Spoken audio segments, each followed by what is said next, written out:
నూతన సంవత్సరం సందర్భంగా భారీ స్థాయిలో వ్యాపారాలు జరుగుతాయని చెప్పి ఆశించిన వ్యాపారస్తులకు అమ్మకాలు లేక గగ్గోలు పెడుతున్నారు.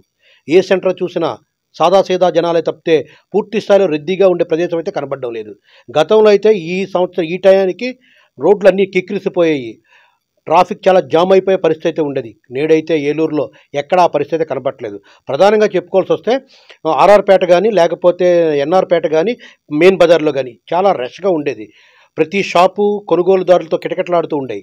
ప్రధానంగా చెప్పుకోవాల్సి వస్తే స్వీట్ షాపులు కానీ, పళ్ళ దుకాణాలు కానీ, ఫ్లవర్ బొకే షాపులు కానీ పూర్తి స్థాయిలో జనాలు కొనుగోలుకు వచ్చేవారు.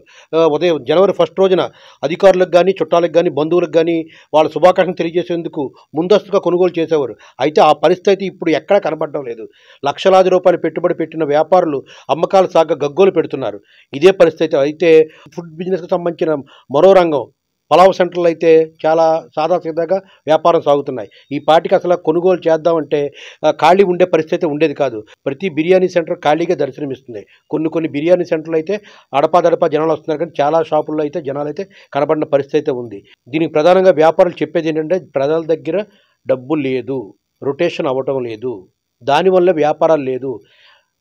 5 రోజుల క్రితం క్రిస్మస్ కూడా జనాలు లేక చాలా దారుణమైన పరిస్థితి అనుభవించాము. వ్యాపారాలు లేక పెట్టిన పెట్టుబడి తిరిగి రాక చాలా వేల రూపాయలు నష్టపోయాయని చెప్పేసి వ్యాపారులు ఇప్పటికీ చెప్పుకున్నారు.